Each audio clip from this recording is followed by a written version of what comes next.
Ankleshwar Bakrol bridge નજીક ખરોડ નજીક truck road side ખાબકી હતી. સુરત તરફ જતા ટ્રક ચાલકે સ્ટીયરિંગ પર કાબુ ગુમાવતા અકસ્માત સર્જાયો હતો. અકસ્માતના ટ્રક સવાર ચાલક અને ક્લીનરને ઈજા પહોંચી હતી. ઘટના અંગે હજુ સુધી કોઈ જ પોલીસ ફરિયાદ નોંધાઈ નથી. અંકલેશ્વર નેશનલ હાઈવે નંબર 48 પર રોજબરોજ અકસ્માતની સંખ્યામાં વધારો થઈ રહ્યો છે. ખાસ કરી વાલિયા ચોકડીથી ખરોડ ચોકડી વચ્ચે વધી રહેલા અકસ્માત વચ્ચે વધુ એક અકસ્માત સર્જાયો હતો. સુરત તરફ જતી એક ટ્રક બાકરોલ બ્રિજ પરથી એપ્રોચ રોડ પસાર કરી નીચે આવી રહી હતી. તે દરમિયાન ટ્રકના ચાલકે અચાનક સ્ટીયરિંગ પર કાબુ ગુમાવ્યો હતો અને ટ્રક રોડ સાઈડ ખાડામાં ખાબકી પલટી મારી જવા પામી હતી.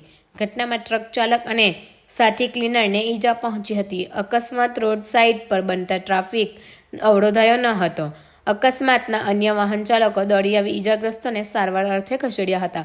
ઘટના અંગે હજુ સુધી કોઈ જ પોલીસ ફરિયાદ નોંધાઈ નથી. ત્યારે અકસ્માતમાં સ્ટીયરિંગ પર કાબુ કયા કારણોસર ટ્રક ચાલકે ગુમાવ્યું તે સામે આવ્યું નથી.